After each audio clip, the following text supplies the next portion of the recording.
என் இனிய குழந்தையே, முயற்சியை கைவிடாதே. தோல்விகள் உன்னை முடக்க அல்ல, உன்னை செதுக்கவே வருகின்றன. அமைதியை கடைப்பிடி. பதற்றமான மனம் முடிவுகளை தவறாக எடுக்கும். பாபாவின் பாதத்தில் மனதை அமைதிப்படுத்துங்கள். நல்லதே நினை. உங்கள் எண்ணங்கள் உயர்வாக இருந்தால் உங்கள் வாழ்க்கையும் உயர்வாக இருக்கும்.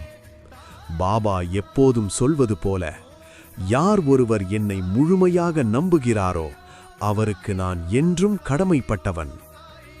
ஏன் பயப்படுகிறாய்? நான் இருக்கும்போது எதற்கும் கலங்காதே.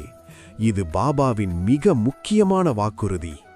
பயம் வரும்போது இதை நினைத்துக் கொள்ளுங்கள். உன் பாரத்தை என் மீது போட்டுவிடு, நான் அதை தாங்கிக் கொள்கிறேன். உங்களால் முடியாத காரியங்களை அவரிடம் ஒப்படைத்துவிட்டு உங்கள் கடமையை மட்டும் செய்யுங்கள். பொறுமையாகவும் நம்பிக்கையுடனும் இரு. உன் பிரார்த்தனைகள் நிச்சயம் பலிக்கும்.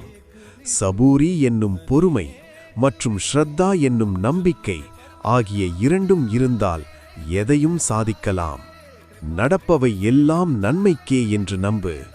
காலம் வரும்போது உனக்கானது உன்னை தேடி வரும். சில விஷயங்கள் தள்ளிப்போகிறது என்றால் உனக்கு சிறந்தது காத்திருக்கிறது என்று அர்த்தம்.